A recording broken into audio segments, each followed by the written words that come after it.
So hello guys, welcome back to Ozone classes. So last lecture में हमने quantitative analysis पढ़ लिया था जीओसी का, और उसी के साथ हमारा GOC general organic chemistry complete हो गया था। होप कि तीनों लेक्चर के बेस पे जितने भी प्रीवियस ईयर क्वेश्चन आए होंगे आप बना लिए होंगे और सब बन गया होगा। ठीक है, और इस लेक्चर में हम लोग पढ़ेंगे आइसोमेरिज्म। आइसोमेरिज्म पढ़ेंगे। ठीक है, मैं आपको बता दूं कि दो तरह के आइसोमेरिज्म होते हैं, स्ट्रक्चरल आइसोमेरिज्म और स्टीरियो आइसोमेरिज्म। हम लोग स्ट्रक्चर आइसोमेरिज्म में हमारे पास 5 पार्ट होता है। ठीक है ना, क्या होता है? 5 पार्ट होता है जो नीट सिलेबस में। Chain isomers, position isomers, functional isomers, metamerism and tautomerism, ये पांचों पढ़ेंगे। स्टीरियो आइसोमेरिज्म में हमारा कॉन्फिग्रेशनल आइसोमेरिज्म होता है और कॉन्फॉर्मेशनल आइसोमेरिज्म होता है। उसमें हम लोग कॉन्फॉर्मेशनल पढ़ेंगे और ज्योमेट्रिकल पढ़ेंगे। ऑप्टिकल आइसोमेरिज्म हमारा बस बच जाएगा और वो हम लोग पढ़ेंगे हेलो एल्केन्स में। ठीक है, तो मैं पहले ही आपको बता दिया कि मैं क्या क्या पढ़ाऊंगा। मतलब इसमें आइसोमेरिज्म का हर एक चीज कवर होगा। बस जो ऑप्टिकल आइसोमेरिज्म वाला पार्ट है वो मैं हेलो एल्केन्स जब पढ़ाऊंगा उस समय आपको ज्यादा क्लियर भी होगा, तो उस समय वो चीज मैं कवर करूंगा। ठीक है, तो ऑप्टिकल आइसोमेरिज्म को छोड़ के जितने भी आइसोमेरिज्म आपके सिलेबस में है, नीट सिलेबस में है, वो मैं आपको बताऊंगा। ठीक है, तो न्यू कमर्स है इस चैनल पे, मैं बता दूं उन्हें कि इस चैनल पे फिजिक्स क्रैश कोर्स भी मैंने ही करवाया है। चैनल पे अलग से प्लेस बना हुआ है physics crash course by Ozone classes नाम पे। क्लास 11th और 12th का हर एक चैप्टर मैंने बहुत अच्छे तरीके से कवर किया है। 4-4 घंटे 5-5 घंटे का मैंने लेक्चर वहां पे डाला हुआ है एज अ रिवीजन लेक्चर। ठीक है, तो उसको आप प्लीज जाके देखो, बहुत अच्छे अच्छे मैं क्वेश्चन भी डाला हूँ ताकि आपका रिवीजन बहुत ही बेस्ट पॉसिबल वे में हो पाए। हमारा अभी 10 दिन बचा हुआ है, ठीक है, नीट के लिए। तो फिजिक्स में आप जो बहुत स्कोरिंग टॉपिक्स हैं, जैसे मॉडर्न फिजिक्स हो गया, काइनेमेटिक्स हो गया, वेव मोशन हो गया, इलेक्ट्रोस्टैटिक्स हो गया, करंट इलेक्ट्रिसिटी हो गया, मूविंग चार्जेस एंड मैग्नेटिज्म हो गया, उसका एटलीस्ट पूरा देख लो। बहुत अच्छी रिवीजन वीडियोस डाली हुई हैं चैनल पे। मैंने प्लेस का नाम बता दिया, क्या है? Physics crash course by Ozone classes. वो मैंने ही करवाया 11th और 12th का हर एक चैप्टर। केमिस्ट्री क्रैश कोर्स की बात करें तो फिजिकल केमिस्ट्री का हर एक चैप्टर बहुत अच्छे तरीके से मैंने कंप्लीट कर दिया हुआ है।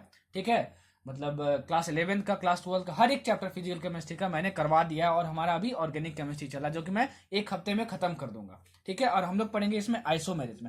जितना नीट के सिलेबस में है, जो नीट में पूछता है सिर्फ उतना ही पढ़ेंगे, उसके अलावा कुछ नहीं पढ़ेंगे। बहुत कम दिन है हमारे पास, बकैती नहीं मारना है। ये नहीं कि एकदम एकदम एडवांस चीज सीख लिए और कुछ नीट में आया ही नहीं, तो ऐसा नहीं करना है। नीट सिलेबस में जो आता है, जहां से क्वेश्चन पूछते हैं, वही मैं आपको सिर्फ बताऊंगा। ठीक है ना, और सारा जो नीट सिलेबस में वो मैं कवर कर दूंगा। देखना, क्वेश्चन आपसे जरूर बन जाएंगे। ये मत बोलना कि सर ये नहीं बताया, वो नहीं बताया। अरे कोचिंग वगैरह में बहुत सारी चीजें रेगुलर क्लासेस में बता दी जाती हैं। ये हमारी रेगुलर क्लासेस नहीं, ये हमारा रिवीजन क्रैश कोर्स है। तो ऐसा पढ़ाऊंगा कि अगर आइसोमेरिज्म से क्वेश्चन आता है नीट में, तो नीट में जो क्वेश्चन है वो आपसे बन जाएगा। ठीक है, होप कि आपको मजा आ रहा होगा ऑर्गेनिक केमिस्ट्री पढ़ने में। होले होले हो जाएगा प्यार ऑर्गेनिक केमिस्ट्री से, समझे? चलो, तो सबसे पहले हम लोग पढ़ते हैं स्ट्रक्चर आइसोमेरिज्म के बारे में। स्ट्रक्चरल आइसोमेरिज्म के बारे में देखो। स्ट्रक्चरल आइसोमेरिज्म एक्चुअली होते हैं 6 टाइप के। Chain isomerism, position isomerism, functional isomerism, metamerism, tautomerism and ring chain. जिसमें कि आपको रिंग चेन नहीं पढ़ना है, आपके नीट सिलेबस में नहीं है। कोचिंग वगैरह में पढ़ा दिया जाता है रेगुलर क्लासेस में। मेरी भी रेगुलर क्लास होती तो मैं जरूर बताता, लेकिन नीट पॉइंट ऑफ व्यू से वहां से क्वेश्चन नहीं आता है और सिलेबस में नहीं है। ठीक है, अच्छा, स्ट्रक्चरल आइसोमेरिज्म होता क्या है? देखो, टू और मोर कंपाउंड्स, ठीक है, जिसका मॉलिक्यूलर फॉर्मूला सेम हो। मतलब सर सब कुछ बताऊंगा, एग्जांपल देखिए, एकदम एकदम इजी वे में। ठीक है, एकदम इजी वे में सब कुछ समझ में आएगा। जिसका मॉलिक्यूलर फॉर्मूला सेम हो बट केमिकल प्रॉपर्टीज डिफरेंट हो, केमिकल या फिजिकल प्रॉपर्टीज डिफरेंट हो, उसको हम लोग क्या बोलते हैं? स्ट्रक्चरल आइसोमेरिज्म बोलते हैं। ठीक है, केमिकल प्रॉपर्टीज डिफरेंट हो। फॉर एग्जाम्पल, पहला हम लोग देखते हैं चेन आइसोमेरिज्म। बहुत सिंपल क्वेश्चन आता है भाई नीट की अगर बात करें तो। मैं यहाँ पे जेई के बच्चों के लिए तैयारी नहीं करवा रहा हूँ, मैं पहले बता दे रहा हूँ। नीट पॉइंट ऑफ व्यू से स्ट्रिक्टली पढ़ा रहा हूँ ताकि नीट में जो क्वेश्चन आपसे बन जाए और झमाझम मजा आ जाए। ठीक है, चलो, चेन आइसोमेरिज्म क्या होता है सबसे पहले ये समझो। ठीक है, ये जो जितना भी अभी आपको बता रहा हूँ सब कुछ स्ट्रक्चरल आइसोमेरिज्म का पार्ट है। ठीक है, देखो, फर्स्ट चेन आइसोमेरिज्म, ये स्ट्रक्चरल आइसोमेरिज्म का पार्ट है। तो जाहिर सी बात है, दो या दो से ज्यादा कंपाउंड जिनका सेम मॉलिक्यूलर फॉर्मूला हो और डिफरेंट प्रॉपर्टीज हो, तो वो चेन आइसोमेरिज्म को शो करता है। ठीक है, चेन आइसोमेरिज्म को सेम कर शो डिनोट करता है। ठीक है, सेम मॉलिक्यूलर फॉर्मूला होना चाहिए। ठीक है, सेम फंक्शनल ग्रुप भी लगा होना चाहिए। सब कुछ बताऊंगा, जैसे जैसे बोल रहा हूँ, रिवाइज करवा रहा हूँ, कर लो। ठीक है, एकदम बेहतरीन तरीके से, जितना एक्सप्लेनेशन की जरूरत है उतना एक्सप्लेनेशन दूंगा। But different arrangement of carbon chain, but different arrangement of carbon chain.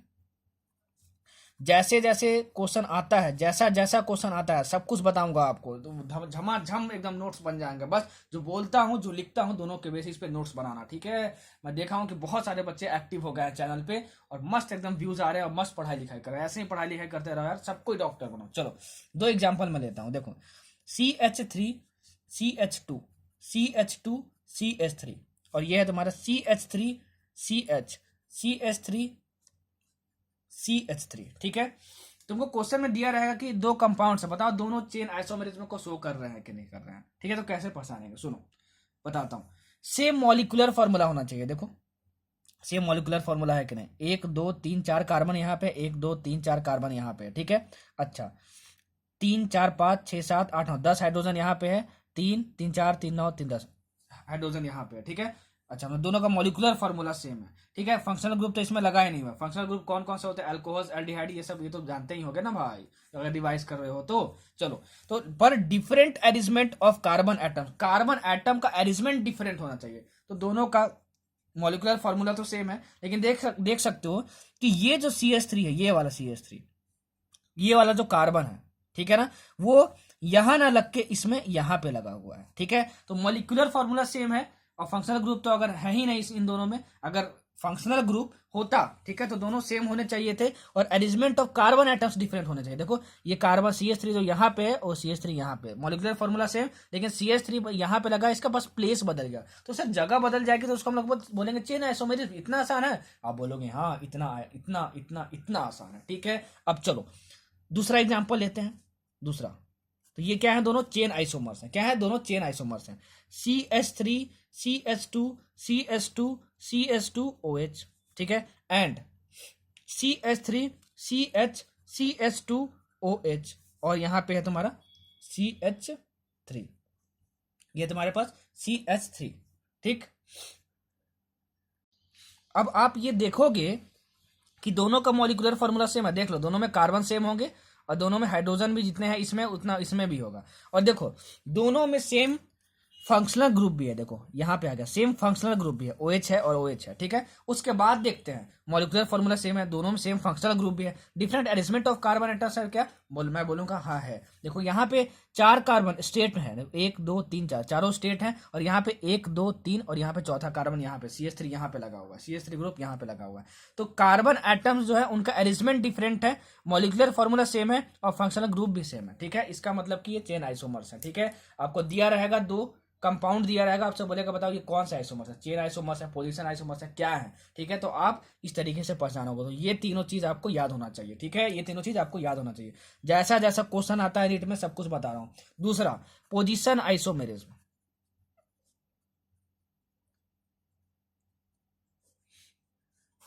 ठीक है। पोजीशन आइसोमेरिज्म में भी क्या है, स्ट्रक्चरल आइसोमेरिज्म है। तो जाहिर सी बात है कि मॉलिक्यूलर फॉर्मूला तो सेम होना चाहिए। मॉलिक्यूलर फार्मूला क्या होता है बता दिया मैंने, जितने कार्बन एटम्स इसमें है, जितने हाइड्रोजन इसमें है, जितना OH इसमें है, उतना इसमें भी होना चाहिए, ठीक है ना। मॉलिक्यूलर फार्मूला सेम हो, सेम फंक्शनल ग्रुप भी हो, इसी की तरह सेम फंक्शनल ग्रुप भी हो, ठीक है ना, सेम फंक्शनल ग्रुप भी हो, बट डिफरेंट, दोनों में मान लो OH है तो उसमें भी OH होना चाहिए, but different position of functional group या फिर different position of double bond या ट्रिपल बॉन्ड, डबल बॉन्ड या ट्रिपल बॉन्ड दिखे तो वो होता है पोजीशन आइसोमेरिज्म। देखो एक्सप्लेन करता हूं इसको बहुत सिंपल वे में। पहला एग्जांपल लेता हूं, CH2 double bond CH2 CH3, ये है CH3, ये CH और डबल बॉन्ड CH, ये CH3। दोनों देखना, दोनों में कार्बन, इसमें कार्बन कितना 1 2 3 4, इसमें भी 1 2 3 4 और नंबर ऑफ हाइड्रोजन्स भी गिनोगे तो दोनों में सेम है, ठीक है। क्या इसमें दोनों में फंक्शनल ग्रुप लगा हुआ है, नहीं, तो फंक्शनल ग्रुप तो देखना नहीं। तो ये मॉलिक्यूलर फार्मूला दोनों में सेम है। अब देखते हैं कि क्या होता है, ठीक है, क्या इसमें आप देख रहे हो different arrangement of carbon atoms है क्या? तो कार्बन एटम्स में इसमें भी स्टेट है और इसमें भी स्टेट है, तो डिफरेंट अरेंजमेंट तो कार्बन है ही नहीं, मतलब कार्बन इसमें भी स्टेट जुड़े हुए हैं और इसमें भी स्टेट जुड़े हुए हैं, ठीक है। अच्छा, तो ये हम चेक करते हैं different position of double bond या ट्रिपल बॉन्ड। तो यहाँ पे इसमें डबल बॉन्ड यहाँ पे है और इसमें डबल बॉन्ड यहाँ पे है, तो different position of double bond है यहाँ पे, तो ये क्या होंगे, दोनों पोजीशन आइसोमर्स होंगे। जो बोल रहा हूँ, जो लिख रहा हूँ, दोनों के बेसिस पे नोट्स बना लेना। ऐसा रिवीजन क्रैश कोर्स कोई नहीं करवाएगा, इतना कोई रिवीजन में एक्सप्लेन नहीं करता यार, ये तो मैं दावा करता हूँ, ठीक है। तो ये कैसे हुए, पोजीशन आइसोमर्स हुए, पोजीशन आइसोमर्स हुए, ठीक है। चलो अब दूसरा एग्जांपल लेता हूं इसी का, पोजीशन आइसोमर्स का है, ठीक है। पोजीशन आइसोमर्स का ही मैं दूसरा एग्जांपल लेता हूं।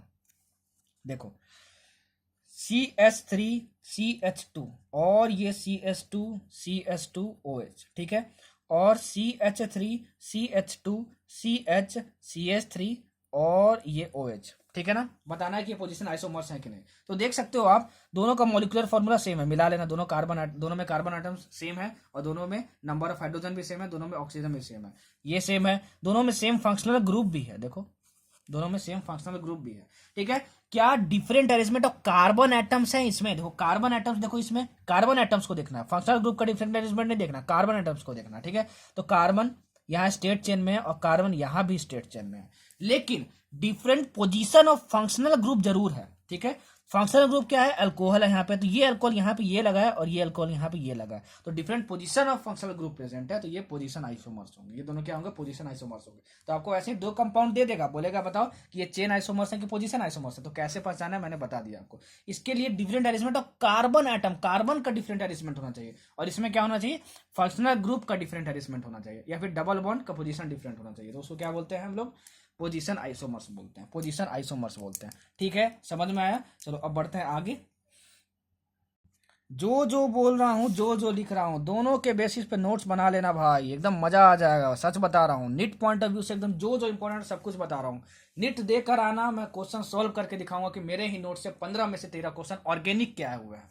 फिजिक्स में तो यार जो पढ़ाया है उसी में से आएगा, देख लेना पूरा। ऑर्गेनिक की बात करूं तो 15 में 13 क्वेश्चन देखना पूरे मेरे नोट से आए होंगे, मैं बना के दिखाऊंगा, मेरे कॉन्सेप्ट से आए होंगे, ठीक है ना। और फिजिकल केमिस्ट्री में अगर अगर मान लो फिजिकल केमिस्ट्री में अगर 10 क्वेश्चन आते हैं, सपोज करो, ठीक है, निट में, तो उस 10 में से 8 क्वेश्चन डायरेक्टली जो मैं कॉन्सेप्ट बताया उसी में से आएंगे, मैं करके दिखा दूंगा भाई, ठीक है। फिर पछताना मत, ठीक है, पछताना मत कि लेक्चर देखा नहीं सर का, ठीक है। इसलिए अभी बोल रहा हूँ, जो भी देख रहा है, ठीक है, अच्छे माइंडसेट से देखो, बहुत बहुत मेहनत करके कंटेंट और रिफाइन करके कंटेंट आप लोगों के लिए बनाया गया, ठीक है। मुझे 1 घंटे का कंटेंट पता है बनाने में कितना टाइम लगता है, 8 से 9 घंटे, इतना मैं रिफाइन करके बनाता हूँ। चाहूँ तो उस कंटेंट को मैं आधे घंटे में भी बना सकता हूँ, ठीक है। लेकिन मैं सोचता हूँ कि कहाँ कहाँ से कौन कौन सी चीजें बतानी चाहिए, पूरे प्रीवियस ईयर को एनालाइज करता हूँ, कहाँ से कितना क्वेश्चन आता है, तब जाके मैं कंटेंट पूरा फ्रेम करता हूँ, ठीक है। फिर देखता हूँ कि कहाँ कौन सी चीजें बतानी चाहिए ताकि बच्चों को समझ में आए ज्यादा अच्छे तरीके से और कम टाइम में उनको ज्यादा आउटपुट मिले। तो यार बहुत मेहनत लगता है इस पर, ठीक है। तो आप लोग का बस सपोर्ट चाहिए, आप लोग प्यार दिखाते रहो और विश्वास के साथ पढ़ो। तीसरी, फंक्शनल आइसोमेरिज्म। फंक्शनल आइसोमेरिज्म देखो, इसमें क्या होता है कि फंक्शनल आइसोमेरिज्म है वो क्या है, स्ट्रक्चरल आइसोमेरिज्म का पार्ट है। तो ये इसमें सेम मॉलिक्यूलर फॉर्मूला तो होगा ही, सेम मॉलिक्यूलर फॉर्मूला तो होगा ही।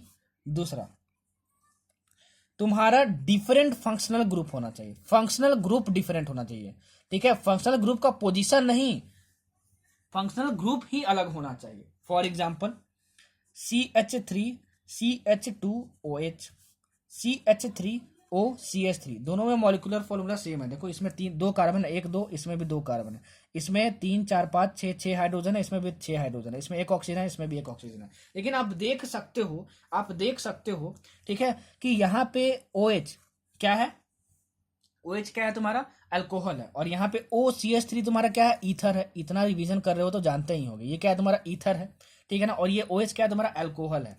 तो मॉलिक्यूलर फॉर्मूला तो सेम है लेकिन फंक्शनल ग्रुप डिफरेंट है, अल्कोहल और ईथर, तो ये फंक्शनल आइसोमेरिज्म हो गया। तो ये दोनों क्या है, फंक्शनल आइसोमर्स हैं, फंक्शनल आइसोमर्स हैं। दूसरा एग्जांपल देखो, CH3 CH2 C double bond OH। यार मैं, आप पढ़ रहे होगे ना तो आपको ये नहीं लग रहा होगा कि ये रिवीजन लेक्चर है, सच बोल रहा हूँ। आपको लग रहा होगा कि अरे भाई ये तो बहुत अच्छे से समझा रहा है, पक्का ये लग रहा होगा, देख लेना। लेकिन ये रिवीजन क्रैश कोर्स है यार, रेगुलर क्लासेस होती तो फाड़ के दिखा देता भाई, ऑर्गेनिक केमिस्ट्री में और फिजिक्स में एकदम झमाझम मजा दिला देता। चलो इसको देखो, ये तुम्हारा CHO ग्रुप है, CHO एल्डिहाइड, CHO का कैसा होता है स्ट्रक्चर, CHO, ये एल्डिहाइड ग्रुप है, ठीक है ना, ये एल्डिहाइड ग्रुप है। और ये तुम्हारा क्या है, ये तुम्हारा कीटोन है, ये तुम्हारा क्या है, कीटोन है, कीटोन ऐसा बनता है, कीटोन ग्रुप है। तो आप देख सकते हो यहाँ पे किस दोनों का सेम मॉलिक्यूलर फॉर्मूला है, इसमें जितने कार्बन होंगे गिन लेना, इसमें जितने हाइड्रोजन और जितने ऑक्सीजन है इसमें, लेकिन इसमें अलग ग्रुप है, फंक्शनल ग्रुप अलग है, इसमें एल्डिहाइड है और इसमें कीटोन है, ठीक है। तो ये तुम्हारा कौन सा आइसोमेरिज्म हुआ, फंक्शनल आइसोमेरिज्म हुआ। आपको दे देगा 2 कंपाउंड, बोलेगा बताओ दोनों फंक्शनल आइसोमर्स हैं कि नहीं, आप बोलोगे हाँ बिल्कुल बिल्कुल बिल्कुल बिल्कुल है, समझ में आया, ठीक है। चलो चौथा, चौथा हम लोग देखते हैं, चौथा हम लोग देखेंगे मेटामेरिज्म। क्या देखेंगे, मेटामेरिज्म, मेटामेरिज्म, देखो मेटामेरिज्म, ठीक है। मेटामेरिज्म क्या होता है, सेम मॉलिक्यूलर फॉर्मूला होना चाहिए, सेम मॉलिक्यूलर फॉर्मूला होना चाहिए, बट बट बट जो फंक्शनल ग्रुप तुम्हारा होगा, ठीक है, उसके दोनों side, on either side different number of carbon atoms होने चाहिए। थोड़ा सा इसको समझना बहुत टफ लगता है, बच्चे अगर कोचिंग में या बुक से पढ़ते हैं, तो मैं बहुत इजी तरीके से आपको समझाता हूँ, ठीक है। फॉर एग्जाम्पल कुछ मैं बता दे रहा हूँ, कुछ का याद कर लो, ये O डबल बॉन्ड S, ये कीटोन हो गया, ठीक है। और ये तुम्हारा और क्या याद कर लो, NH का याद कर लो, ठीक है ना, NH का याद कर लो, ठीक है। इतना याद कर लो कि अगर ये कहीं भी ग्रुप लगा हो तो इसके दोनों साइड में different number of carbon atoms होना चाहिए। फॉर एग्जांपल देखो CH3O CH2 CH2 CH3, और देखो यहाँ पे CH3 CH2O CH2 CH3, आप देखो दोनों में सेम मॉलिक्यूलर फॉर्मूला है, ठीक है। यहाँ पे 1 2 3 4 1 2 3 4 4 कार्बन, 3 4 5 6 7 8 9 10, इसमें भी देखो 10 हाइड्रोजन, एक ऑक्सीजन एक ऑक्सीजन। अच्छा ये वाला ग्रुप मेरे को यहाँ पे दिख रहा है, देखो ये दिख गया। अच्छा इसके दोनों साइड में different number of carbon atoms होने चाहिए, तो देखो इसके दोनों साइड में, इसके इस साइड में एक कार्बन एटम है, इसमें कितना है 1 2 3 3 कार्बन एटम है इसमें, इसमें देखो इधर 2 कार्बन एटम है और इसमें 2 कार्बन एटम है। देखो इसके O के साइड में से इधर 1 है, इसके इधर 2 है, इसके इधर 3 है, इसके इधर 2 है, तो O जो ग्रुप है इसके दोनों साइड में, दोनों तुम्हारे आइसोमर्स में अलग अलग different number of carbon atoms हैं, तो ये क्या होंगे, मेटामर्स होंगे। क्या होंगे, इसको क्या बोलते हैं, मेटामर्स। जो मेटामेरिज्म दिखा है उसको क्या बोलते हैं, मेटामर्स बोलते हैं। ये क्या होता है, फंक्शनल आइसोमर्स होता है, ठीक है, समझ में आया। दूसरा एग्जांपल चलो दिखा देता हूं आपको, लेके दूसरा एग्जांपल लेके दिखा देता हूं। कौन सा एग्जांपल लूं, चलो हाँ, CH3 CH2 NH CH2 CH3, देख लेना यार, रैंडमली ले रहा हूं मैं अपने मर्जी से, इसकी कार्बन की वैलेंसी पूरी होनी चाहिए, मतलब वो 4 बॉन्ड बनाना चाहिए, ठीक है ना। CH3 NH CH2 CH2 CH3, देखो तो यहाँ पे देखो NH ग्रुप दिख गया हमको, इसके इस साइड में 1 कार्बन है, इसके इस साइड में 3 कार्बन है, इसके इस साइड में 2 कार्बन है, इसके इस साइड में 2 कार्बन है, तो NH ग्रुप के दोनों साइड में यहाँ पे 2 2 कार्बन है, यहाँ 1 3 कार्बन है, तो different number of carbon items on other side of this functional group, so these are metamers. तो आपको ऐसे ही दो दिया रहेगा, ठीक है, कंपाउंड, और आपको बोला जाएगा कि बताओ दोनों क्या है, मेटामर्स है, फंक्शनल आइसोमर्स है, चेन आइसोमर्स है कि पोजीशन आइसोमर्स है, और आपको क्या करना होगा, टिक मारना होगा। देखो इतने अच्छे तरीके से आपको समझा दिया। यहाँ से क्वेश्चन पूछे जाते हैं अलग अलग एग्जाम्स में, प्लीज आप उसको क्या कर लेना, बना लेना, प्लीज आप उसको क्या कर लेना, बना लेना, ठीक है, बहुत इंपॉर्टेंट है, बहुत इंपॉर्टेंट है, बहुत इंपॉर्टेंट है। चलो एक एग्जाम्पल मैं ले रहा हूँ, एग्जाम्पल लेके तो मैं सब कुछ अच्छे से समझा ही दिया, अब तो आपसे क्वेश्चन बन ही जाएंगे, फिर भी एक क्वेश्चन मैं लेता हूँ, ठीक है, और आपको बताना है कि कौन से आइसोमर्स है। CH3 CH2 CH2 C double bond, ये OH, ठीक है ना, और यहाँ पे देखो CH3 CH2 CH, और यहाँ पे OH है, यहाँ पे OH है, और यहाँ पे C डबल बॉन्ड H, ठीक है। ये आपको बताना है कि ये दोनों कंपाउंड है, दोनों क्या है, पोजीशन आइसोमर्स हैं, चेन आइसोमर्स हैं कि फंक्शनल आइसोमर्स हैं, ठीक है। अच्छा पोजीशन आइसोमर्स में क्या होना चाहिए था, पोजीशन आइसोमर्स में क्या होना चाहिए था, सेम फंक्शनल ग्रुप होना चाहिए था। और चेन आइसोमर्स में भी क्या होना चाहिए था, सेम फंक्शनल ग्रुप होना चाहिए था। ठीक है, आप यहां से ही देख सकते हो ये कौन सा ग्रुप है, COOH ग्रुप है। ठीक है, COOH ग्रुप है, COOH ग्रुप का ऐसा स्ट्रक्चर होता है। और यहाँ पे देख सकते हो ये एल्डिहाइड है, क्या है, एल्डिहाइड है, और यहाँ पे अल्कोहल है। तो जाहिर सी बात है कि चेन आइसोमर्स तो होगा नहीं, ऐसे ही क्रॉस मार दो। पोजीशन आइसोमर्स में भी क्या होना चाहिए कि सेम फंक्शनल ग्रुप होना चाहिए, भले उसका डिफरेंट पोजीशन हो, लेकिन तुम्हारा सेम फंक्शनल ग्रुप होना चाहिए। लेकिन यहाँ पे तो सेम फंक्शनल ग्रुप ही नहीं है, फंक्शनल ग्रुप ही बदल गया यहाँ पे। तो ये क्या है, ना चेन आइसोमर्स है ना पोजीशन आइसोमर्स है। थर्ड तुम्हारा ऑप्शन क्या बचा, फंक्शनल आइसोमर्स। तो फंक्शनल आइसोमर्स होगा और आप उसको टिक मार देना। ठीक है ना, अब आप ये सोचो कि फंक्शनल आइसोमर्स कैसे है, आपको होमवर्क दे रहा हूँ। ठीक है, फंक्शनल आइसोमरिज्म मैं समझा दिया आपको। ठीक है, होप कि आप इतना तो अपने से कर ही लोगे, इतना तो आप अपने से कर ही लोगे। चलो, अब जो 5वां टाइप का है ना, वो है टॉटोमेरिज्म। क्या है, टॉटोमेरिज्म। और यहां से बहुत ज्यादा मोहब्बत है नीट को, बहुत ज्यादा। हर साल क्वेश्चन, बहुत ज्यादा चांसेस होते हैं कि यहां से क्वेश्चन आएगा ही आएगा। 5वां, टॉटोमेरिज्म।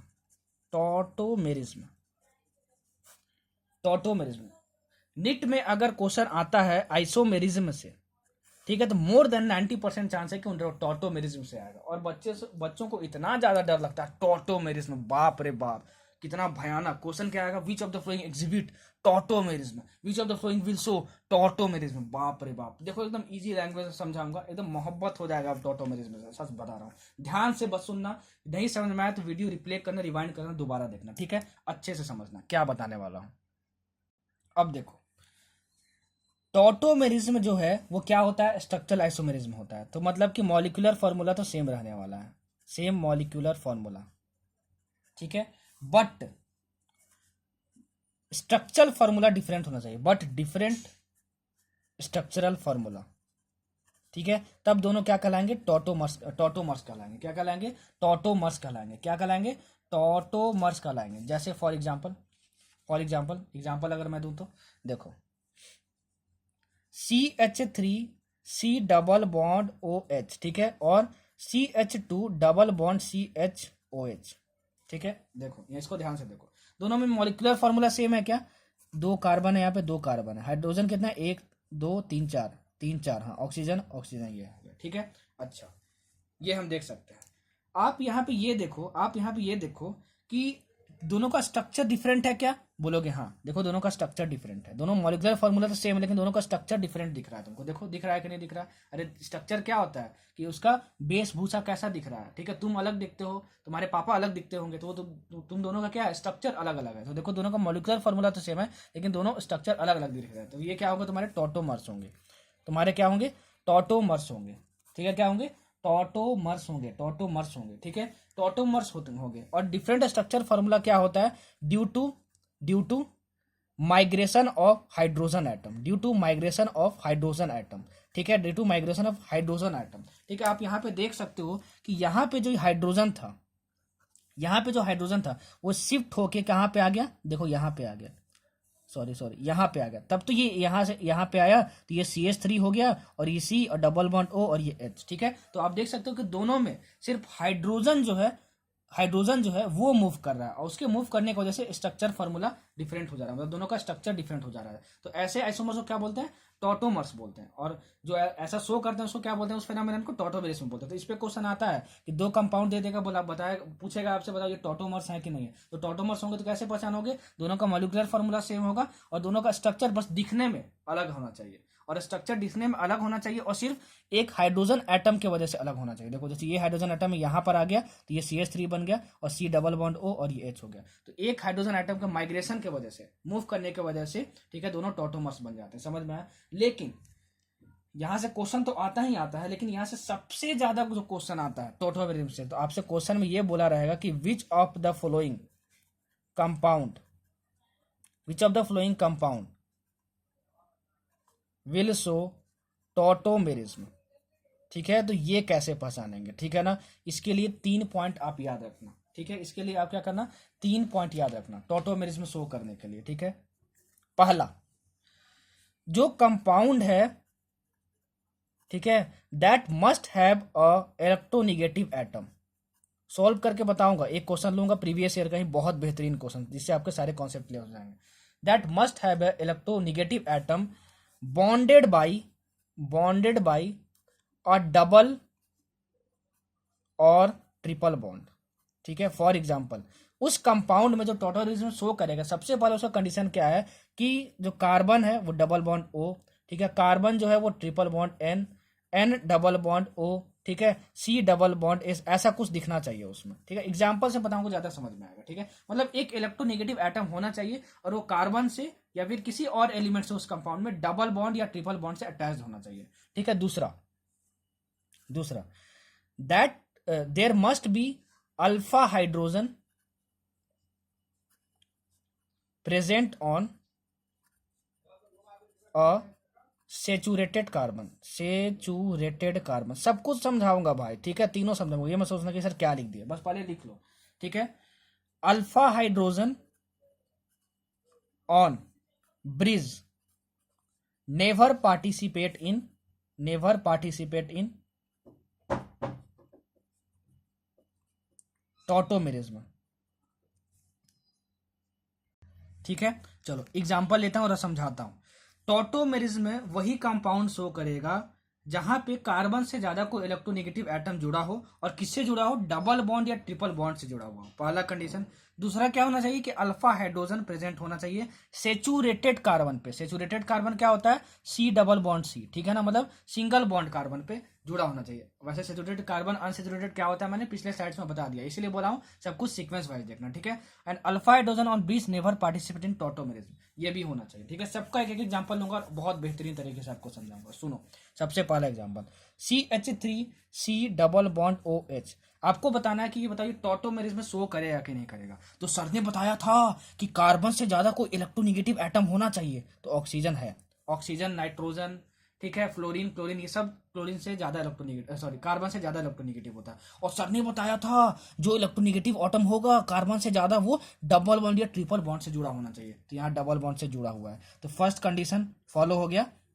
इलेक्ट्रोनेगेटिव एटम कार्बन से ज्यादा प्रेजेंट है और वो किससे बॉन्डेड है, डबल या ट्रिपल बॉन्ड से है, ठीक है। उसके बाद उसके कार्बन के बगल में अगर कोई कार्बन है, इसके बगल में कोई कार्बन है, तो वो जुड़ा होना चाहिए इस सिंगल बॉन्ड से, ठीक है, इस कार्बन से, सिंगल बॉन्ड से। और उस कार्बन के पास जो भी हाइड्रोजन होंगे, ये 3 हाइड्रोजन है, उसी को मैं यहाँ पे डिनोट कर रहा हूँ, उसको हम लोग बोलते हैं अल्फा हाइड्रोजन। तो यहाँ पे 3 अल्फा हाइड्रोजन पॉसिबल है, ठीक है। अब बोल सकते हो ये अल्फा हाइड्रोजन है क्या, नहीं, अल्फा हाइड्रोजन नहीं है। जब मैं हाइपर कॉन्जुगेशन पढ़ा रहा था तो वहां पे मैंने बताया था, ठीक है, कि ये अल्फा हाइड्रोजन नहीं है। इसके बगल में कार्बन जुड़ा होना चाहिए था और उस कार्बन से अटैच जो हाइड्रोजन होगा वो होगा अल्फा हाइड्रोजन। तो ये आपका टॉटोमेरिज्म शो करेगा, टॉटोमेरिज्म शो करेगा। अब जैसे दूसरा एग्जांपल देख लो, दूसरा एग्जांपल देख लो, HCH डबल बॉन्ड O, ठीक है, HCH डबल बॉन्ड O।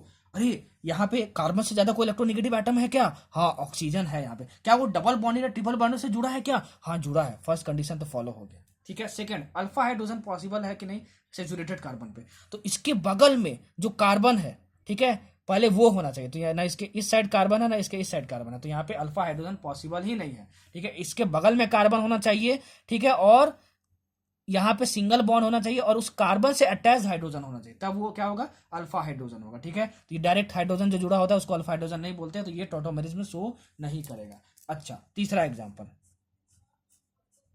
ठीक है, देखो बेंजीन को ये स्ट्रक्चर जो है वो हम इसको ऐसे दिखा सकते हैं, ऐसे करके, ठीक है, ऐसे दिखा सकते हैं। ये दोनों स्ट्रक्चर इक्विवेलेंट है, ठीक है, ये दोनों बेंजीन का स्ट्रक्चर है। तो ये जो गोला सा बना दिया ना, तो प्यारे प्यारे घबरा मत जाना, आप बोलोगे सर ने तो बताया कि ये दोनों स्ट्रक्चर क्या है, सिमिलर है, ये दोनों स्ट्रक्चर क्या है, सिमिलर है, ठीक है। तो आप लोग घबरा मत जाना, दोनों स्ट्रक्चर क्या है, सिमिलर है। तो अगर मैं एक एग्जांपल लूं, देखो एक एग्जांपल लूं कि ये देखो, ये, ठीक है, ये तुम्हारा क्या है, बेंजल डिहाइड है, क्या है तुम्हारा, बेंजल डिहाइड है। तो आपको बताना है टॉटोमेरिज्म में शो करेगा कि नहीं। तो टॉटोमेरिज्म में शो करेगा तो कंडीशन सब देखते हैं। अरे यहाँ कार्बन से ज्यादा इलेक्ट्रोनेगेटिव एटम प्रेजेंट है, ओ क्या वो डबल या ट्रिपल बॉन्ड से जुड़ा है, हाँ जुड़ा हुआ है। अब देखते हैं कि अल्फा हाइड्रोजन है कि नहीं। अल्फा हाइड्रोजन किस में होना चाहिए, सेचुरेटेड कार्बन पे होना चाहिए, किस पे होना चाहिए, सेचुरेटेड कार्बन पे होना चाहिए, ठीक है। तो इसका स्ट्रक्चर बनाते हैं, ठीक है, इसको इस फॉर्म में लिख देते हैं। तो इस फॉर्म में जब लिखोगे तो आपको कुछ ऐसा दिखेगा, देखो ये और ये, ठीक है ना, और ये तुम्हारा क्या CH डबल बॉन्ड O।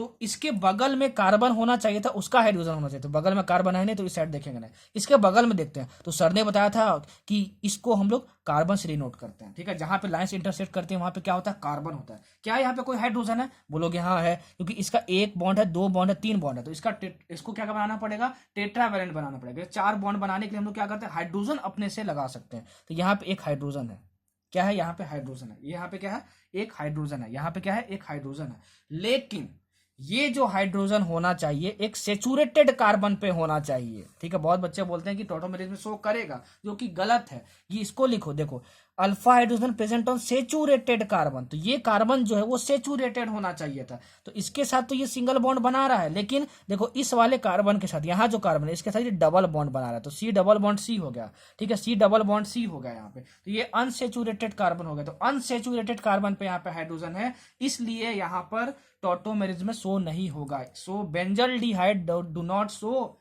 टॉटोमेरिज में, बेंजल्डिहाइड डू नॉट शो टॉटोमेरिज में, बेंजल्डिहाइड डू नॉट शो टॉटोमेरिज में। समझ में आया, ये बहुत अच्छा एग्जांपल था, सुन लो। यहाँ पे इलेक्ट्रोनेगेटिव एटम है, हाँ है। कार्बन से ज्यादा इलेक्ट्रोनेगेटिव है, हाँ। क्या वो डबल या ट्रिपल बॉन्ड से अटैच्ड है, हाँ है। उसके बगल में देखो, इस साइड कोई कार्बन नहीं है, इस साइड कोई कार्बन है, हाँ यहाँ पे कार्बन है। तो इसके पास तो हाइड्रोजन एक होगा, क्योंकि यहाँ पे दो बॉन्ड है, एक ट्रिपल बॉन्ड है, और चौथा बॉन्ड बनाने के लिए हाइड्रोजन अपने से एज्यूम कर सकते हैं। सर ने जीओसी में बताया था, ठीक है। तो यहाँ पे हमने क्या कर दिया, हाइड्रोजन लगा दिया, ठीक है, हाइड्रोजन यहाँ पे लगा दिया। तो हाइड्रोजन तो प्रेजेंट है, तो यहाँ पे अल्फा हाइड्रोजन पॉसिबल है, तो ये टॉटोमेरिज में शो करेगा नहीं। सर ने ये भी बताया था कि alpha hydrogen must be present on saturated carbon. What is saturated carbon, which is attached by single carbon carbon bond. तो यहाँ पे सिंगल कार्बन बॉन्ड तो है, लेकिन ये कार्बन इससे भी तो अटैच है, तो यहाँ पे डबल बॉन्ड है। तो ये अनसेचुरेटेड कार्बन, तो अनसेचुरेटेड कार्बन पे जब हाइड्रोजन होगा, ठीक है, तो वो अल्फा हाइड्रोजन नहीं कहलाएगा, ठीक है ना, वो नहीं कहलाएगा, और वो टॉटोमेरिज में शो नहीं करेगा। सो बेंजल्डिहाइड डू नॉट शो टॉटोमेरिज में। समझ में आया, मैंने टॉटोमेरिज का बहुत अच्छा एग्जांपल लेके आपको समझा दिया, बहुत अच्छा एग्जांपल लेके आपको समझा दिया, ठीक है। अब एक क्वेश्चन लेते हैं नीट पे, जो कि सब क्लियर कर देगा आपको, ठीक है ना, सब क्लियर कर देगा आपको। चलो एक क्वेश्चन लेते हैं जो नीट 2016 में आया हुआ है टॉटोमेरिज्म पे। और भी बहुत सारे क्वेश्चन आए हुए हैं, लेकिन सबसे डिफिकल्ट क्वेश्चन जो टॉटोमेरिज्म पे आया था वो नीट 2016 में आया, वो मैं लेता हूँ, ठीक है। आपके पास ऐसा कुछ स्ट्रक्चर है, 3 आपको स्ट्रक्चर दिए हुए थे, ठीक है ना, सब में ऐसा कुछ बनाया हुआ है, ऐसा कुछ बनाया हुआ है। यहाँ पे डबल बॉन्ड ओ है, ठीक है ना। अच्छा, यहाँ पे क्या है, डबल बॉन्ड ओ है, यहाँ पे भी डबल बॉन्ड ओ है, और यहाँ पे पीएच मतलब क्या होता है, फिनाइल ग्रुप। पीएच मतलब क्या होता है, फिनाइल ग्रुप। अरे फिनाइल ग्रुप क्या होता है, C6H5 होता है। सर ने बताया था पिछले लेक्चर्स में। आपको पता ना इन तीनों में से कौन टॉटोमेरिज्म को शो करेगा, नीट 2016 का क्वेश्चन है, ठीक है। सबसे डिफिकल्ट क्वेश्चन टॉटोमेरिज्म में। बोलोगे बाप रे बाप कितना भयानक डायग्राम दिया है, टॉटोमेरिज्म कौन शो करेगा नहीं शो करेगा ये हमको बताना है। देखो घबराओ मत, बहुत ज्यादा इजी है, बहुत ज्यादा इजी है, ठीक है, बहुत ज्यादा इजी है। बोलोगे सर आपका मैं जीओसी का लेक्चर देखा हूँ, इसलिए बॉन्ड लाइट स्ट्रक्चर क्या होता है हमें पता है, सब कुछ सीक्वेंस में देखना, ऑर्गेनिक को नहीं देखोगे तो इसमें तेरा घाटा मेरा कुछ नहीं जाता। समझ में आया, ठीक है। चलो देखते हैं फर्स्ट कंपाउंड को, देखते हैं क्या कार्बन है यहाँ पे, हाँ यहाँ पे कार्बन है। जो दो लाइन जहाँ पे इंटरसेक्ट करते हैं वो कार्बन होता है। सब कुछ बताया हो जीओसी में, देखे होगे, नोट्स बनाए होगे, पढ़े होगे, तो आपको याद होगा, ठीक है। अच्छा यहाँ पे कार्बन है, क्या उससे ज्यादा कोई इलेक्ट्रोनेगेटिव एटम प्रेजेंट है, हाँ प्रेजेंट है ओ। और क्या वो डबल या ट्रिपल बॉन्ड से जुड़ा है, हाँ यहाँ पे जुड़ा है। सब में देखो यहाँ भी कार्बन है, ये भी जुड़ा है, यहाँ भी कार्बन, यहाँ भी जुड़ा है, ठीक है, समझ में आ गया। अब हम लोग देखते हैं कि alpha hydrogen on A saturated carbon है कि नहीं है, ठीक है। Alpha hydrogen on A saturated carbon है कि नहीं, सेचुरेटेड मतलब कार्बन कार्बन सिंगल बॉन्ड, ठीक है। तो आप यहाँ पे देखोगे ये तुम्हारा कार्बन होगा, जहां लाइन इंटरसेक्ट करते हैं, ये भी तुम्हारा कार्बन होगा बगल में। क्या यहाँ पे सिंगल बॉन्ड है, हाँ सिंगल बॉन्ड है यहाँ पे। क्या यहाँ पे हाइड्रोजन प्रेजेंट है, तो 1 2 3 बॉन्ड है यहाँ पे। चौथा बॉन्ड बनाने के लिए हाइड्रोजन हम लोग अपने से लगा सकते हैं, यहाँ भी हाइड्रोजन अपने से हम लोग लगा सकते हैं, ठीक है। समझ में आया आपको, समझ में आएगा आपको। अच्छा अब चलो यहाँ पे देखो जरा यहाँ पे इसके बगल में ये कार्बन होगा, ठीक है, और यहाँ पे इसके बगल में ये कार्बन होगा, तुम्हारा ये कार्बन होगा। तो यहाँ तो ऑलरेडी 4 बॉन्ड है, 1 2 3 4, 1 2 3 4, ठीक है ना। यहाँ पे ऑलरेडी 4 बॉन्ड बना हुआ है, तो हाइड्रोजन अपने से अपने लगा सकते हैं। यहाँ पे देखो 1 2 3, तो चौथा आपका टेट्रावैलेंट नेचर कार्बन को पूरा करने के लिए आप यहाँ पे हाइड्रोजन लगा सकते हो। सबको जीओसी में बताऊं कि कैसे हाइड्रोजन लगाना है बॉन्ड रेसिस्टर में, कैसे नहीं लगाना, ठीक है। यहाँ पे देखो इसके बगल में 1 2 3 यहाँ पे कार्बन है, तो ये चौथा अपना हाइड्रोजन लगा सकते हो। यहाँ पे देखो ये कार्बन है, तो 1 2, ठीक है। इसके जस्ट बगल वाला कार्बन बस देखना है, तो इस साइड भी बगल दे सकते हैं, इस साइड भी बगल दे सकते हैं, ठीक है। तो ये तुम्हारा 1 2, तो यहाँ 2 हाइड्रोजन हम लोग लगा सकते हैं, 2 हाइड्रोजन लगा सकते हैं, ठीक है। देखो सभी सेचुरेटेड कार्बन पे हैं, ठीक है। तो आप क्या बोलोगे, सभी जो हैं वो सभी टेट्रामेरिस में दिखा रहे हैं? मैं बोलूंगा नहीं। तीसरा पॉइंट जो था alpha hydrogen at bridge carbon, alpha hydrogen at bridge carbon never participate in tautomerism, never participate in tautomerism, ये मैंने नोट करवाया था, थर्ड पॉइंट। उसका एक्सप्लेनेशन यहां से मिलेगा, ठीक है ना। तो देखो हमको C डबल बॉन्ड O मिल गया, ठीक है, ये मिल गया। इलेक्ट्रोनेगेटिव वाला जो हम लोग फर्स्ट जो पॉइंट था वो क्लियर हो गया।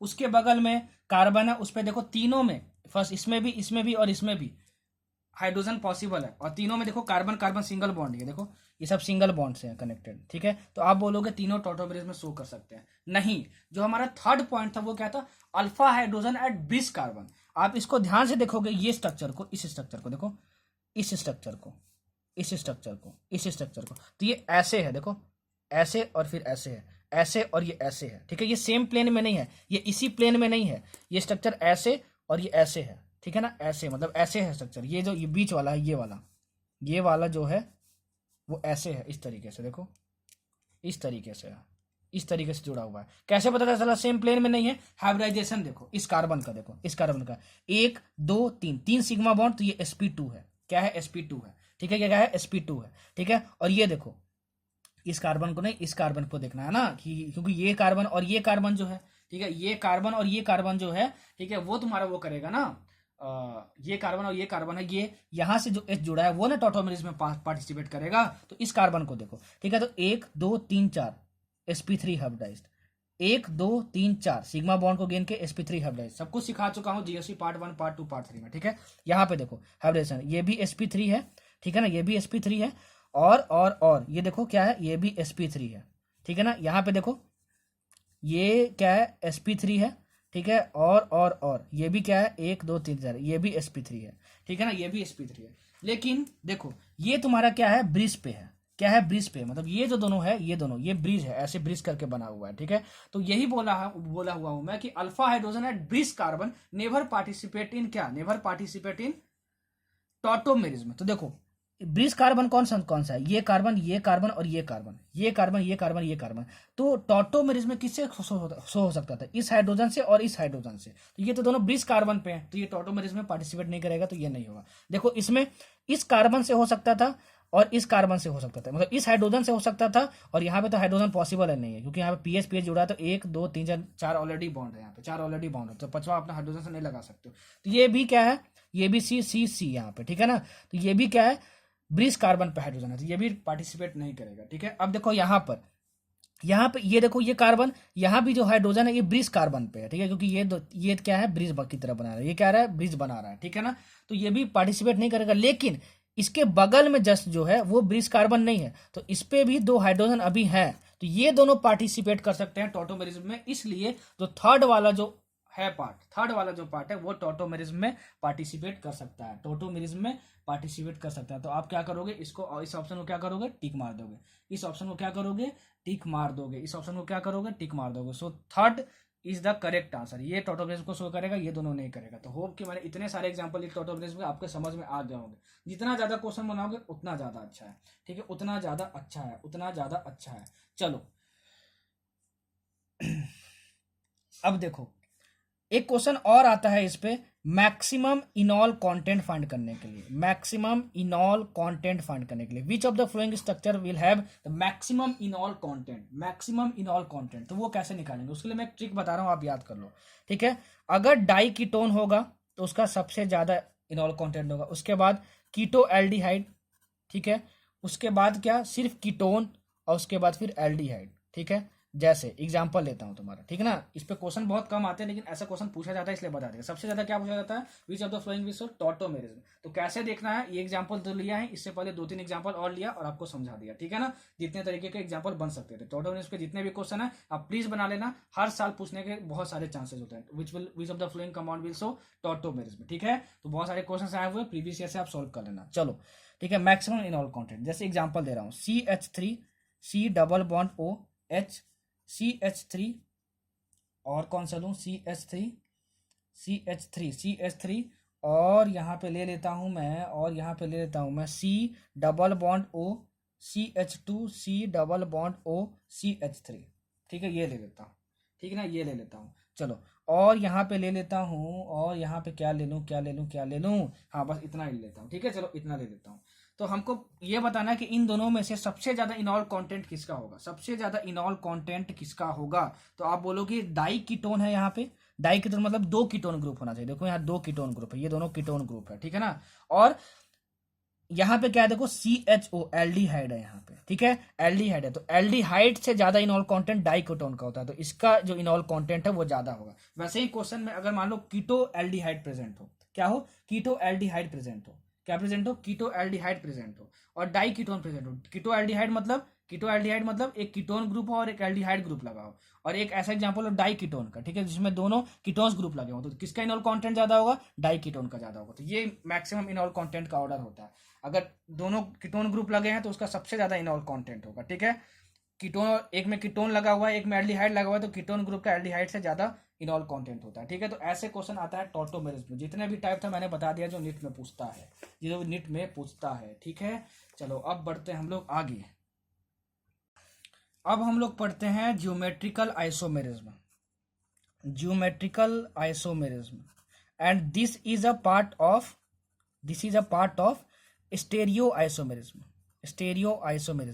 अच्छा, इसके 2 पार्ट होते हैं स्टेरियो आइसोमेरिज्म के, ठीक है ना। एक होता है कॉन्फॉर्मेशनल, होता है कन्फिग्रेशनल आइसोमेरिज्म में 2 पार्ट होता है, ऑप्टिकल और ज्योमेट्रिकल। ऑप्टिकल वाला हम लोग हाइलोर केस में पढ़ेंगे, और यहाँ पे हम लोग जो ज्योमेट्रिकल वाला पार्ट है यहाँ पे पढ़ेंगे, ठीक है। देखो बहुत ज्यादा सिंपल है, ठीक है।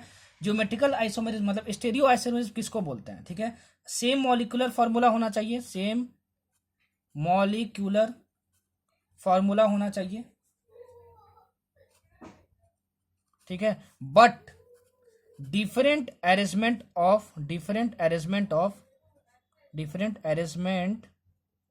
of ग्रुप्स या एटम्स होना चाहिए, ठीक है। मतलब सपोज करो, देखो ज्योमेट्रिकल आइसोमरिज्म से कैसा क्वेश्चन पूछता है मैं आपको वो बताऊंगा बस, ठीक है, आपको मैं वो बताऊंगा। ज्योमेट्रिकल आइसोमरिज्म जो है वो तभी पॉसिबल है जब कार्बन के बीच में डबल बॉन्ड लगा हो, ठीक है, और कार्बन और डबल बॉन्ड एन लगा हो, या फिर एन डबल बॉन्ड एन लगा हो, तभी ज्योमेट्रिकल आइसोमेरिज्म पॉसिबल है। आपको हमेशा ज्योमेट्रिकल आइसोमेरिज्म से क्वेश्चन आएगा तो यही आएगा पूछने का कि विच of the flowing will show geometrical isomerism, which of the flowing will show geometrical isomerism, ठीक है, विच of the flowing will show geometrical isomerism. तो मैं उसी पॉइंट ऑफ व्यू से आपको समझाता हूँ, ठीक है ना। बहुत सिंपल तरीके से बताऊंगा आपको, बहुत सिंपल तरीके से बताऊंगा। अगर मान लो C डबल बॉन्ड C की बात करूं, ठीक है, तो अगर ये C डबल बॉन्ड C है और यहाँ पे कोई A ग्रुप लगा है, यहाँ पे A ग्रुप लगा हुआ है, और यहाँ पे B लगा है और ये B लगा है, ठीक है, तो ये ज्योमेट्रिकल आइसोमेरिज्म में शो कर सकता है, ठीक है। अगर मान लो C डबल बॉन्ड C है यहाँ पे, और यहाँ पे A लगा हुआ है, यहाँ पे B लगा हुआ है, ठीक है, और यहाँ पे X लगा हुआ है और यहाँ पे Y लगा हुआ है, तो ये भी ज्योमेट्रिकल आइसोमेरिज्म शो कर सकता है, ठीक है। मगर मान लो तीसरा, ठीक है, अगर C डबल बॉन्ड C है तो यहाँ पे A लगा हो और यहाँ पे A लगा हो और यहाँ पे Y लगा हो और यहाँ पे Y लगा हो, तो ये ज्योमेट्रिकल आइसोमेरिज्म शो नहीं कर सकता है, ठीक है ना। अच्छा, चौथा मान लो ये C डबल बॉन्ड C ऐसे है तुम्हारा, और ये तुम्हारा Q है, और ये तुम्हारा Q है, और ये है तुम्हारा P, और यहाँ पे तुम्हारा P है, तो ये भी ज्योमेट्रिकल आइसोमेरिज्म नहीं शो कर सकता है। तो आप ये देख सकते हो कि ये जो दोनों कंपाउंड, जो दोनों ग्रुप्स या एटम्स होंगे, ठीक है, ये दोनों एटम्स होंगे, ठीक है ना, सॉरी ये दोनों, ये अगल बगल जो हैं, ठीक है ना, कार्बन के सेम साइड, देखो कार्बन का सेम साइड, ये दोनों सेम नहीं होने चाहिए। देखो यहाँ पे ये दोनों सेम है और यहाँ पे ये दोनों सेम है, इसलिए ज्योमेट्रिकल आइसोमेरिज्म शो नहीं कर रहा। देखो यहाँ पे ये दोनों सेम नहीं है, कार्बन का एक साइड ए बी है, यहाँ पे क्या, यहाँ भी ए बी है, यहाँ पे देखो ए बी है, यहाँ पे एक्स और वाई है यहाँ पे, तो ये ज्योमेट्रिकल आइसोमेरिज्म शो कर रहा है। मतलब ज्योमेट्रिकल आइसोमेरिज्म शो करने का सिर्फ एक कंडीशन होता है कि कार्बन के एक साइड में दोनों सेम एटम्स नहीं होने चाहिए, दोनों अलग अलग होने चाहिए। समझ में आया? तो आपको क्वेश्चन क्या आएगा, विच of the flowing will show the geometrical isomerism, geometrical isomerism. तो आपको दिया रहेगा, जैसे मान लो कि CH3, C double bond C, और ये CH3 है, और ये H है, और ये H है, तो बताओ ये ज्योमेट्रिकल आइसोमेरिज्म शो कर सकता है कि नहीं शो कर सकता है? तो आप बोलोगे हाँ कर सकता है। क्यों? क्योंकि ये किसकी तरह दिख रहा है, जरा देखना। तो ये तुम्हारा दिख रहा है ये तुम्हारा दिख रहा है इसकी तरह, देखो ये तुम्हारा दिख रहा है इसकी तरह, दिख रहा है कि नहीं दिख रहा है? देखो यहाँ पे CH3 लगा हुआ है, ठीक है ना, CH3 लगा हुआ है यहाँ पे, ठीक है। नहीं नहीं, ये नहीं, ये वाला केस, ये वाला केस है। यहाँ पे क्या हो रहा है कि देखो ये दोनों डिफरेंट होना चाहिए हमेशा, सर ने बताया था ज्योमेट्रिकल आइसोमेरिज्म। यहाँ CH3 है और यहाँ पे H है, ठीक है, समझ में आ गया आपको? अच्छा, यहाँ पे A और B लगा हुआ है, और यहाँ पे B और A लगा हुआ है। यहाँ पे क्या लगा हुआ है? B और A लगा हुआ है, ठीक है। तो ये भी दोनों अलग अलग ग्रुप हैं, तो ये दोनों अलग अलग ग्रुप है, ये दोनों अलग अलग ग्रुप है, दोनों साइड अलग अलग ग्रुप लगे होना चाहिए, तो ज्योमेट्रिकल आइसोमेरिज्म शो करेगा, ठीक है। तो ये ज्योमेट्रिकल आइसोमेरिज्म शो कर सकता है, ठीक है। यही आपसे क्वेश्चन पूछा जाएगा और कुछ नहीं पूछेगा, which of the following compound will show geometrical isomerism. तो इस टाइप के ज्योमेट्रिकल आइसोमेरिज्म शो करते हैं और इस टाइप के नहीं करते हैं, ध्यान में रखना। जैसे तुम्हारा ये एग्जाम्पल, ठीक है, जैसे तो मान लो बोल दिया तुमको कि H, ठीक है, और ये H है, ये C डबल बॉन्ड C है तुम्हारा, C डबल बॉन्ड C है तुम्हारा, और ये है तुम्हारे पास CH3, और ये है तुम्हारा CH3। बताओ कि ये शो कर सकता है कि नहीं ज्योमेट्रिकल आइसोमेरिज्म? तो आप बोलोगे नहीं कर सकता। क्यों? क्योंकि देखो A दोनों एक साइड में सेम ग्रुप नहीं होने चाहिए, सेम ग्रुप नहीं होने चाहिए। बस एक ही चीज याद रखना, ठीक है। दोनों अगर देखो यहाँ पे सेम ग्रुप है, देखो यहाँ पे सेम ग्रुप लगा हुआ है, दोनों एक साइड, यहाँ पे एक साइड लगा, तो ज्योमेट्रिकल आइसोमेरिज्म शो नहीं करेगा। नोट कर लेना, नोट कर लेना, नोट कर लेना, ठीक है, नोट कर लेना। बहुत इंपॉर्टेंट बात बताई है मैंने। चलो अब बढ़ते हैं आगे और देखते हैं सिस और ट्रांस क्या होता है। सिस और ट्रांस क्या होता है? देखो A C double bond C, और यहाँ पे B है, और यहाँ पे A है, और यहाँ पे B है, ठीक है। और तुम्हारी C डबल बॉन्ड C हो गया, यहाँ मान लो B है, ये B लगा है, ये A लगा है, यहाँ पे A लगा है। ये ज्योमेट्रिकल आइसोमेरिज्म शो कर सकता है कि नहीं? हाँ कर सकता है। A B यहाँ पे है, B A यहाँ पे, अलग अलग ग्रुप है, ठीक है। अच्छा देखो same groups C double bond C के एक साइड है, देखो इसके इस साइड है, ठीक है, सेम ग्रुप्स। तो दोनों सेम ग्रुप्स अगर सेम साइड लगे हों तो उसको हम लोग बोलते हैं सिस, ठीक है। और देखो ए बी, इसमें दो ग्रुप तो प्रेजेंट ही हैं, तो इसके एक साइड में अपोजिट ग्रुप्स लगे हों, ए और बी लगे हों, तो हम लोग क्या बोलते हैं? उसको ट्रांस बोलते हैं। बस सिस और ट्रांस का मतलब में इतना ही समझना, सिस और ट्रांस में बस इतना ही समझना कि किसको सिस बोलते हैं और किसको ट्रांस बोलते हैं। चलो तो इसके बारे में कुछ चीजें आप याद रखना, ठीक है, कि जो मेल्टिंग पॉइंट होता है ट्रांस वाले स्ट्रक्चर का, वो ज्यादा होता है किससे? सिस वाले स्ट्रक्चर से, सिस वाले स्ट्रक्चर से, ठीक है। Melting point of trans isomer is greater than cis isomer. मतलब इस स्ट्रक्चर का जो मेल्टिंग पॉइंट है इससे क्या होगा? ज्यादा होगा, इससे क्या होगा? ज्यादा होगा। ध्यान में रखना, ध्यान में रखना। जैसे आपसे मान लो बोल दिया जाए कि C डबल बॉन्ड C है, और यहाँ पे Cl है, यहाँ पे Cl है, ये H है, और यहाँ पे H है, तो ये बताओ ज्योमेट्रिकल आइसोमरिज्म कर सकता है कि नहीं? तो एक ही कंडीशन है, ये दोनों ग्रुप अलग अलग होना चाहिए। हाँ ये कर सकता है, ठीक है। और इसका कुछ और दिया हुआ है, C डबल बॉन्ड C, और ये तुम्हारे पास क्या है? ये Cl है, और यहाँ पे Cl है, और ये तुम्हारा क्या है?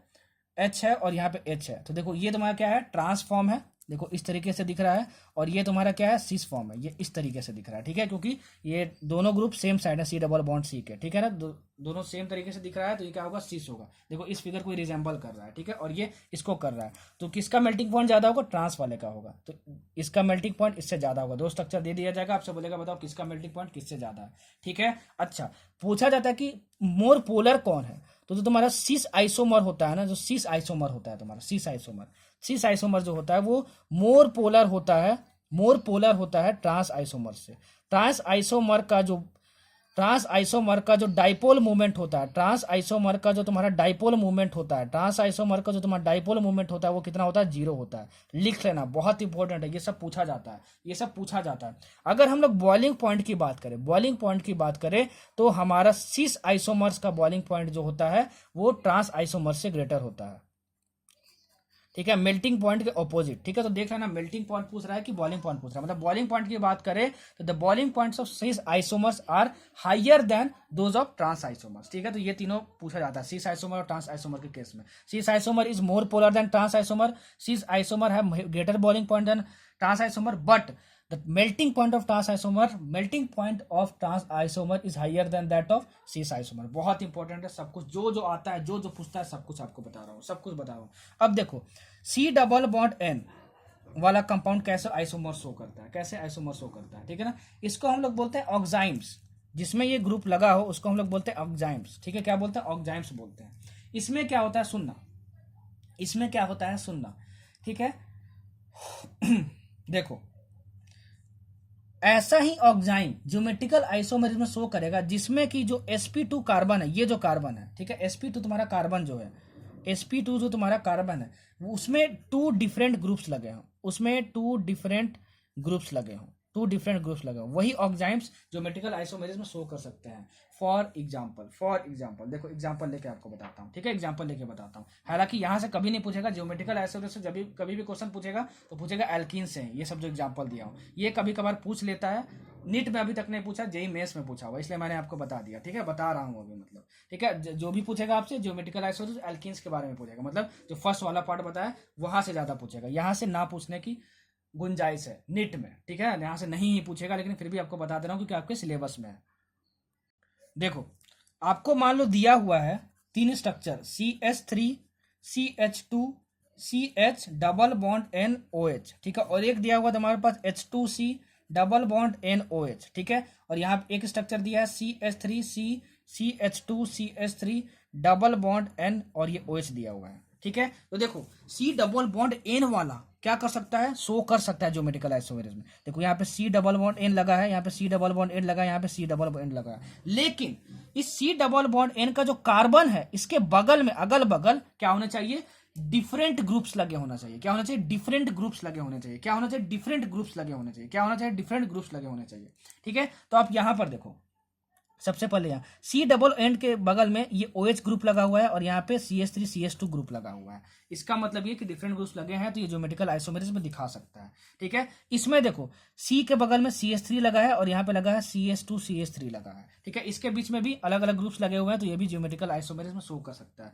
यहाँ देखो C के बगल में कोई ग्रुप लगा ही नहीं है, यहाँ कोई ग्रुप लगा ही नहीं है, और यहाँ पे OH ग्रुप लगा है, तो बोथ साइड ग्रुप्स लगे होने चाहिए और डिफरेंट ग्रुप्स लगे होने चाहिए, तो ये ज्योमेट्रिकल आइसोमेरिज्म में शो नहीं कर सकता है। वही जो मैं बोला हूँ अभी यहाँ पे कि जो C डबल बॉन्ड N वाला है, इसमें जो कार्बन है, ठीक है, वो उसके अगल बगल दोनों डिफरेंट ग्रुप्स लगे होने चाहिए, तभी जाके ज्योमेट्रिकल आइसोमेरिज्म वो शो करेगा। जो भी बोल रहा हूँ, जो भी लिख रहा हूँ, दोनों के बेसिस में नोट्स बनाना, झमाझम मजा आ जाएगा। क्या हो जाएगा? झमाझम मजा आ जाएगा। ठीक है, चलो अब एक क्वेश्चन पूछा जाता है number of geometrical isomers find करने में इन एल्कीन्स।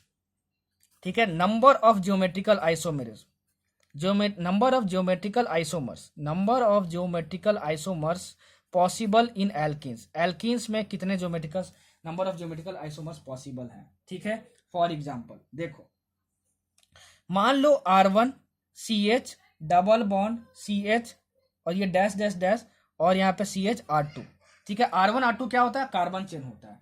ठीक है, मान लो कि R1 और R2 जो एंड ग्रुप्स हैं, जो इंड ग्रुप्स हैं वो डिफरेंट हुए, that is R1 is not equal to R2 हुआ। ठीक है, तब जो तुम्हारा होगा नंबर ऑफ ज्योमेट्रिकल आइसोमर्स कितना होगा? 2 का पावर n होगा। ठीक है, और यहाँ पे n क्या है? n है तुम्हारा नंबर ऑफ डबल बॉन्ड्स। क्या है? Number of double bonds.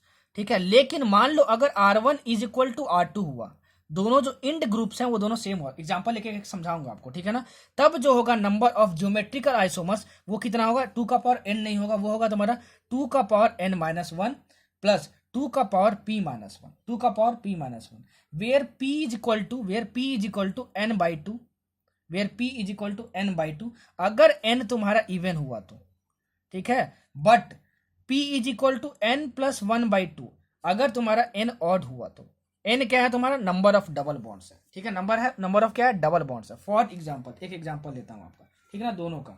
देखो CH3 CH double bond CH double bond CH और ये CH। ठीक है, तुम्हारा क्या हुआ? CH3 CH double bond CH और फिर सिंगल बॉन्ड CH, फिर डबल बॉन्ड CH। ठीक है, उसके बाद फिर क्या हुआ? CH फिर डबल बॉन्ड CH और ये तुम्हारा C6H5 हुआ। ठीक है ना, C6H5 हुआ तुम्हारा। तो आप देखो इसमें कितने नंबर ऑफ डबल बॉन्ड्स है, आपको क्या फाइंड करना है? Total number of geometrical isomers. ठीक है, तो देखो ये एल्कीन है कि नहीं? हाँ एल्कीन है, क्योंकि सब में कार्बन हाइड्रोजन है और डबल बॉन्ड यहाँ पे लगा हुआ है। तो कितने डबल बॉन्ड्स हैं पहले आपको ये गिनने हैं। तो एक डबल बॉन्ड है, 2 डबल बॉन्ड है और यहाँ पे 3 डबल बॉन्ड है। तो नंबर ऑफ डबल बॉन्ड्स कितने? 3 है, तो n इज इक्वल टू यहाँ पे 3 हो गया। अब देखो इंड ग्रुप्स, R1 और R2 जो इंड में ग्रुप्स लगे हुए हैं, यहाँ पे CH3 लास्ट में लगा है सबसे, और यहाँ पे C6H5 लगा है लास्ट में, दोनों इंड ग्रुप्स अलग अलग हैं, दैट इज R1 और R2 डिफरेंट है, R1 is not equal to R2। तो नंबर ऑफ ज्योमेट्रिकल आइसोमर्स कितने होंगे, 2 का पावर n होगा, मतलब 2 का पावर 3 होगा, तो ये 8 हो गया। समझ में आया, समझ में आया। एक एग्जाम्पल मैं इसका लेता हूँ, चलो इसका एग्जांपल लेता हूँ, दूसरे वाले का एग्जांपल, दूसरे कंडीशन का, ठीक है ना, दूसरे कंडीशन का। देखो तुमको दिया हुआ है CH3 CH double bond CH double bond CH single bond CH double bond CH और ये CH3 दिया हुआ है, ठीक है। तो इसमें बताना total number of geometrical isomers कितने पॉसिबल हैं। तो सबसे पहले n की वैल्यू निकालो, that is number of double bonds present in this compound.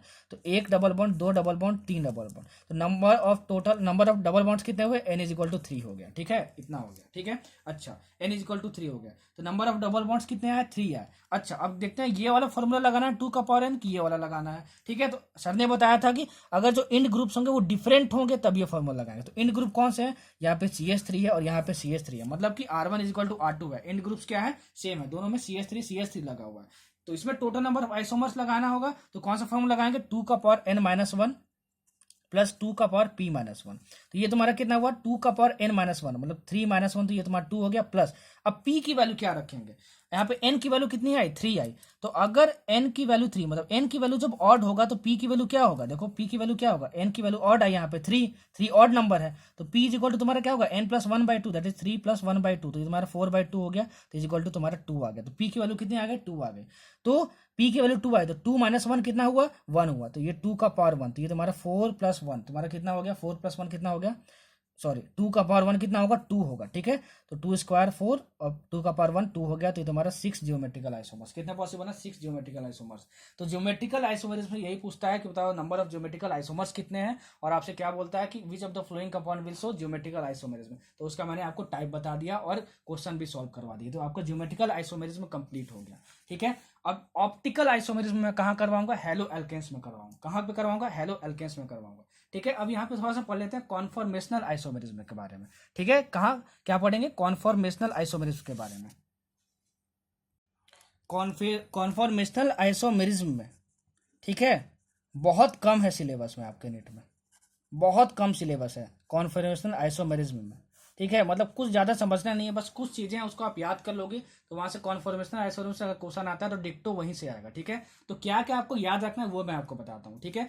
यहाँ पे मेरे पास अभी 3D स्ट्रक्चर नहीं है कि मैं आपको समझा सकूं और रेगुलर क्लासेस बनेंगे, क्या क्या याद रखना है कॉन्फॉर्मेशनल आइसोमेरिज्म में आपको मैं समझाता हूँ, ठीक है। सबसे पहले इसका डिफिनीशन याद रखना है, तो डिफिनीशन लिख लो, the different arrangement of atoms in space that result from free rotation around single bond are called conformations and this phenomenon is called conformational isomerism. तो आपको ये डिफिनीशन लिखा रहेगा, आपको बोलेगा बताओ इस आइसोमेरिज्म को क्या बोलते हैं, तो आप बोलोगे conformational isomerism. What is conformational isomerism, the different arrangement of atoms in space that results from the free rotation around single bond, that is called conformational isomerism। जो बोल रहा हूं जो लिख रहा हूं दोनों के बेसिस पे नोट्स बना लेना, ठीक है। अच्छा इसमें किसका किसका कॉन्फॉर्मेशंस आपको क्या करना है, याद रखना है, ठीक है, सिर्फ याद करने वाला है, ठीक है ना। कॉन्फॉर्मेशंस ऑफ इथेन, ज्यादा इसके डिटेल में मत जाना कॉन्फॉर्मेशन आइसोमेरिज्म में, नहीं तो पागल से हो जाओगे, ठीक है। इथेन क्या होता है तुम्हारे पास, CH3CH3 होता है, इसका कॉन्फॉर्मेशन कौन कौन सा पॉसिबल है, मतलब कि ये कॉन्फॉर्मेशनल आइसोमेरिज्म में शो करता है CH3CH3,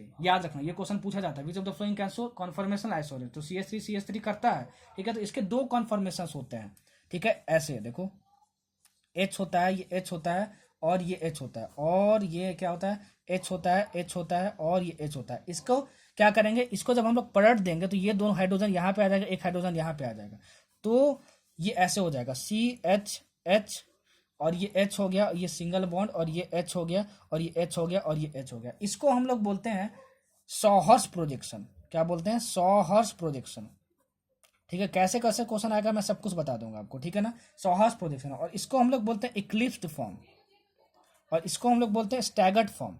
क्या बोलते हैं, staggered form of CH3CH3 that is ethane, ठीक है। अच्छा इसका न्यूमैन प्रोजेक्शन का स्ट्रक्चर, न्यूमैन प्रोजेक्शन क्या होता है, इसी का दूसरा बनाने का तरीका, ठीक है, कैसे बना सकते हैं। तो देखो ये ऐसा होता है H और ये H होता है, ठीक है, और ये हुआ तुम्हारा H और ये तुम्हारा H हुआ, ये तुम्हारा इक्लिप्स्ड फॉर्म है, ये भी तुम्हारा इक्लिप्स्ड फॉर्म है, लेकिन ये सॉहर्स प्रोजेक्शन है और ये तुम्हारा क्या है, ये तुम्हारा क्या न्यूमैन प्रोजेक्शन है, ठीक है। जब इसको 60 डिग्री पे रोटेट कर देते हैं, 60 डिग्री पे रोटेट कर देते हैं, तब ये क्या होता है, ऐसा कुछ बन जाता है, देखो एच एच एच, और ये बन जाता है एच, ये एच और ये एच बन जाता है, ऐसे बन जाता है। ये कौन सा फॉर्म है? स्टैगर्ड फॉर्म है। लेकिन ये क्या है? न्यूमैन प्रोजेक्शन है, न्यूमैन प्रोजेक्शन है। कभी भी गोला बना के कुछ बनाया हो ना तो समझ जाना क्या है, न्यूमैन प्रोजेक्शन है। ठीक है, न्यूमैन प्रोजेक्शन है। तो यहाँ से क्वेश्चन आता है, बताओ स्टैगर्ड फॉर्म ज़्यादा, मतलब ये वाला फॉर्म ज़्यादा स्टेबल होता है कि इक्लिप्स फॉर्म ज़्यादा स्टेबल होता है? तो याद रखना, इथेन के लिए, इथेन के लिए स्टैगर्ड फॉर्म जो है, स्टैगर्ड फॉर्म जो है, मतलब ये स्ट्रक्चर जो है वो स्टेबल होता है ज़्यादा किससे? इक्लिप्स्ड फॉर्म से, इक्लिप्स्ड फॉर्म से। बहुत इंपॉर्टेंट, यहाँ से बहुत ज़्यादा क्वेश्चन आ चुका है। ठीक है, बोला जाएगा for the ethane the most stable conformation is the staggered form. तो आप बोलोगे हाँ स्टैगर्ड फॉर्म, स्टैगर्ड फॉर्म कौन सा? ये और ये, आपको स्ट्रक्चर याद रखना पड़ेगा। समझ में आया? अच्छा, और एक क्वेश्चन आता है डाइहेड्रल एंगल के बारे में। आपसे बोलेगा बताओ कि इक्लिप्स्ड फॉर्म, ये इक्लिप्स्ड फॉर्म है ना, eclipsed form of ethane has dihedral angle is, मतलब डाइहेड्रल एंगल इक्लिप्स फॉर्म में कितना होगा इथेन में? तो आप बोलोगे 0 डिग्री। ठीक है, और स्टैगर्ड फॉर्म में डाइहेड्रल एंगल स्टैगर्ड फॉर्म में कितना होता है? 60 डिग्री होता है। किसके लिए? इथेन के लिए। ठीक है, तो ये 60 डिग्री इसके लिए होता है, और डाइहेड्रल एंगल इक्लिप्स फॉर्म के लिए ये होता है। ठीक है, तो आपको क्या क्वेश्चन पूछेगा? Which of the following is a Newman projection of ethane molecule in staggered form? तो ऐसा स्ट्रक्चर बना रहेगा, उसको आपको टिक मारना पड़ेगा। आपसे बोलेगा dihedral angle in staggered form for ethane, तो आप बोलोगे क्या? 60 degree. And in Eclipse form in Eclipse form dihedral angle is 0 degree. ठीक है, कौन ज्यादा स्टेबल होता है? स्टैगर्ड फॉर्म होता है इक्लिप्स फॉर्म से ज्यादा। ठीक है, इस पे क्वेश्चन पूछे जा चुके हैं, बहुत बार क्वेश्चन पूछे जाते हैं, ध्यान रखना इस बात को। ठीक है ना, ये आपको एनसीईआरटी में दिया था कॉन्फॉर्मेशंस ऑफ इथेन के बारे में। ठीक है, 2 और आपके सिलेबस में है। ठीक है ना, कॉन्फॉर्मेशंस ऑफ ब्यूटेन, कॉन्फॉर्मेशंस ऑफ ब्यूटेन। ठीक है, क्या? कॉन्फॉर्मेशंस ऑफ ब्यूटेन।